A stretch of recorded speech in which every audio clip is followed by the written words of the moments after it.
Mga kabida, isang magandang oras po sa lahat. Welcome po sa aking channel. Ito po, binigo po mga kabida ng Korte Suprema. Ito hong si Vice President Sara Duterte sa paglabas po ng temporary restraining order laban ho dito sa pagdinig po ng Committee on Justice sa impeachment complaints laban ho sa Vice Presidente po mga kabida. Hindi ho sila naglabas po ng TRO sa halip pinasagot po ng SC mga kabida, ito hong kamera, kabilang po yung iba pang mga respondents po, mga kabida, okay, dito ho sa petisyon ni Vice President Sara Duterte laban po sa kanila, mga kabida. Maliban po dyan, pinagsama-sama po mga kabida, yung petisyon po ni Attorney Torion at ito hong petisyon po ng kampo po ni VP Sara mga kabida. Okay? At binigyan lang po ng 10 araw po ito hong mga respondents para sumagot po dito without extension po mga kabida. Eto, babasahin ko lang po ito hong article ng Ang Balita Ngayon bago ho tayo mag-react ho dito mga kabida po. Naglabas ng mahalagang hakbang ang Korte Suprema kaugnay ng petisyon na inihain ni Vice President Sara Duterte laban sa nagpapatuloy na impeachment proceedings sa House Committee on Justice.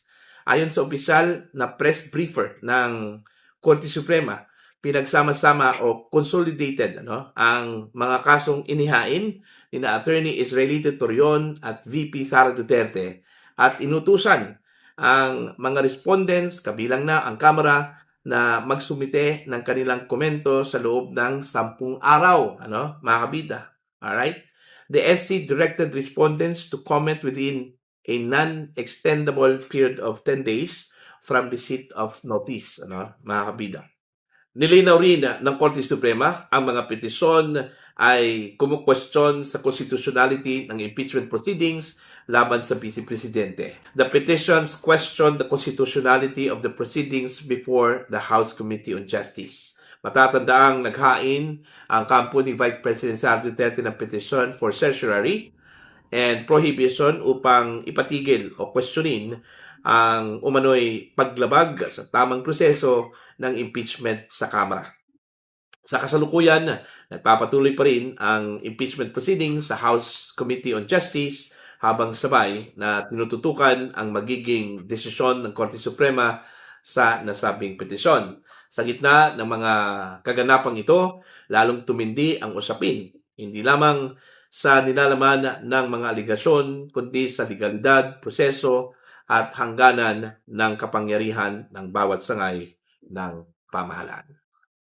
So, dito pa lang, mga kabida, bigo po, ito kung si Vice President Sara Duterte, na makakuha po mga kabida ng TRO, okay, para pansamantalang ipatigil po ito hong impeachment proceedings na ginagawa po mga kabida ng House Committee on Justice dahil ho dun sa grounds na kanilang inilatag po mga kabida. Unang-una po yung constitutionality po mga kabida ng proceedings. Pangalawa po mga kabida yung violation po sa 1-year bar rule. Alright? So dalawa po yung grounds na inilatag po nila dito po. Okay, inaasahan kasi ng kampo po ni VP na maglabas po ng TRO itong SC para pigilan itong impeachment proceedings po. Wala Ang ginawa po ng SC po mga kabida, pinagsama-sama po yung dalawang petitions. Okay? Petition po ni Attorney Torion at itong petition po ni VP Sara po mga kabida, laban ho dito sa Committee on Justice. Okay? At binigyan po ng 10 araw without extension ito hong kamera, kabilang na po makabida dito sa mga respondents na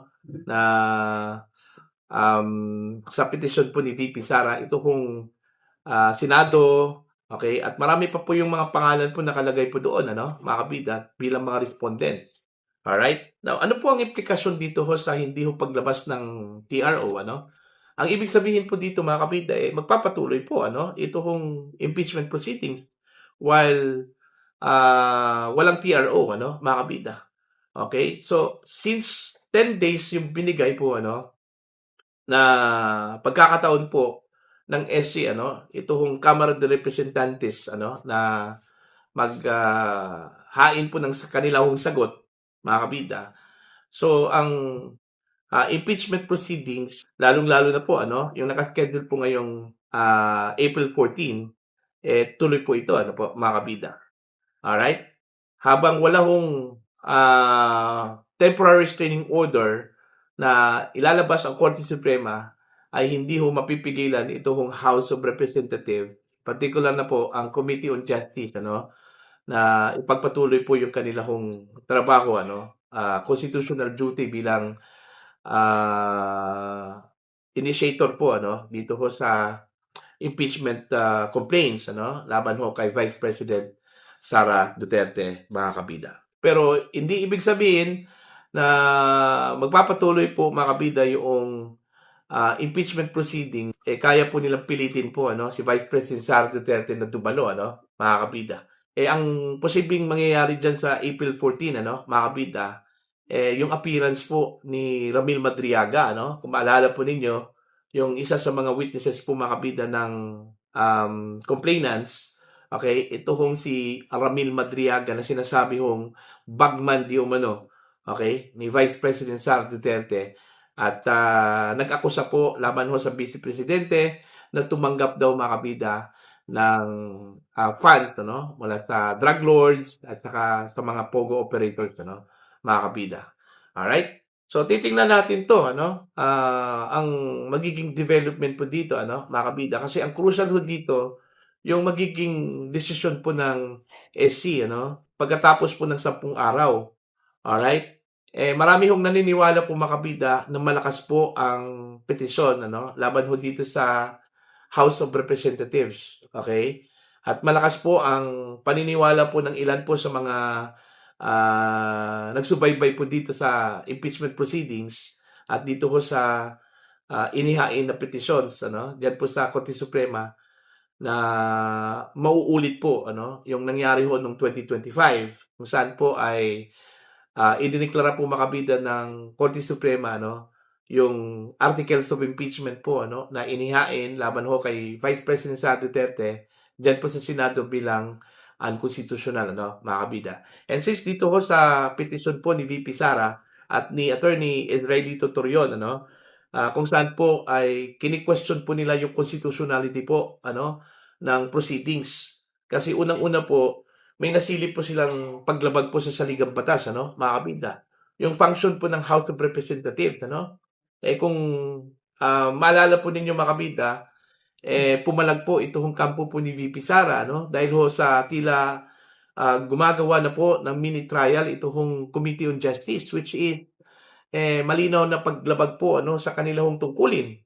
Okay? Ayon po sa provision po ng ating saligang batas, malinaw po sa ating saligang batas po, mga kabida, na ang tungkulin po ng House ay mag-initiate lang po, ng impeachment complaint, laban sa isang impeachable official. Okay? Katulad po ni Vice President Sara Duterte, Anong ibig sabihin po ng mag-initiate? Of course, yung tanggapin po nila kung meron man pong impeachment complaints, at pagkatapos niyan, pasasagutin po nila, mga kabida, yung respondent, at doon na po sila magdodraw po ng kanilang resolution, kung meron bang probable cause, okay, yung inihain na reklamo, laban po sa isang impeachable official, mga kabida, po. Alright? Batay doon ho sa available documents. Alright? Doon ho sa affidavit of complaint at saka yung counter affidavit po, na ihahain o inihain po, ng respondent katulad po ni Vice President Sara Duterte. At wala na pong iba, mga kabida. Okay? Dahil yung function po ng Committee on Justice ay katulad po ng function po ng prosecutor o piskal, mga kabida. Kaya nga binatikos po, ni dating Supreme Court Associate Justice Adolf Ascuna po, yung ginawa po, mga kabida, ngayon, ng Committee on Justice. Dahil tila nag-overstep na daw sila, doon sa kanilang function. Alright? Which is to initiate. Okay? Kasi ang ginawa po, mga kabida, nagsubpina eh. Alright? Ito hong Committee on Justice. Although meron pong kapangyarihan po, mga kabida, ang House na magsubpina, pero ito po ay exclusive po mga kabida dun ho sa pagdinig in aid of legislation. Ibig sabihin po, pwede ho silang maglabas po ng sabpina po mga kabida in order to sabpina documents and witnesses, ano, kung ang kanilang dinidinig po mga kabida yung paggawa po ng batas, ano, mga kabida. Ang problema, itong ginagawa po ng House Committee on Justice ay hindi po ito in aid of legislation, ano? Isa po itong impeachment proceedings. Alright? Laban po kay Vice President Sara Duterte, ano? At wala hong nakalagay po sa impeachment mga kabida, dyan po sa ating saligang batas, na pwede hong magsabpina ito hong Committee on Justice. O, see? Kaya nga, ang sabi po ni dating Supreme Court Associate Justice Ascuna, no, mga kabida, nang ginawa daw ng Committee on Justice po dito ngayon, fishing expedition. Alright? Nagsabpina po ng mga dokumento, ano, like yung SALN po ni BP Sara, ano, yung business record po ni BP Sara, ano, mga kabida, at malamang yung future sabpina po laban sa mga bank accounts, ano, ni VP Sara at ng kanyang asawa, malinaw daw ito na fishing expedition. Okay? Para lang po makakuha po ng ebidensya po mga kabida laban sa respondent. Okay? At ito po ay malinaw na paglabag po sa saligang batas, ano, mga kabida, lalong-lalo na po sa function ng House of Representatives. So, dito sa inihain po ano, na petitions, okay, dalawa kasi ito Attorney Torion at saka kay Vice President Sara Duterte na petitions, ano, mga kabida. Aasahan ba natin na magkakaroon po ng strike 2? Ito hong Kamara de Representantes po dito, ano, mga kabida? Okay? Kung ano man po yung ginawa po ng SC sa kanila noong 2025, kung saan po ay idiniklarang unconstitutional o paglabag po sa saligang batas po, ano, yung inihain na impeachment complaints laban ho sa Vice Presidente. Mangyayari kaya ito ngayon? Ano, mga kabida? Kung sakali man po mangyayari po ito kasi malakas po yung laban po dito ni VP Sara, ano, mga kabida, ayon po sa ilang mga observers, ano, kagagawan din ito, ano, ng komite. Alright? Sa pagnanais po nila mga kabida, no, na mapin down po nila si Sara Duterte. Alright? Yun. Kahit ano-ano na lang po yung kanilang ginawa. Kahit na po labag na po mga kabida sa kanilang tungkulin, ano, bilang initiator po ng impeachment complaints dyan po sa House of Representatives. Kung biniguman po ng SC, si Vice President Sara Duterte, sa hindi yung paglabas po ng temporary restraining order, pero at least, okay, gumugulong po mga kabida yung petisyon sa pamamagitan po ng pag-require ng SC dito ho sa House of Representatives at iba pang mga respondents na sumagot dito ho sa petisyon ni Vice President Sara Duterte at ni Attorney Israelito Torion. Para ho sa inyong komento at reaction po, ano, mga kabida, please comment down. Sa mga hindi pa po subscriber po sa channel, please subscribe. Just click the subscribe button, click the notification bell, click all para updated po kayo mga kabida sa aking mga uploads. Maraming salamat po sa inyo lahat.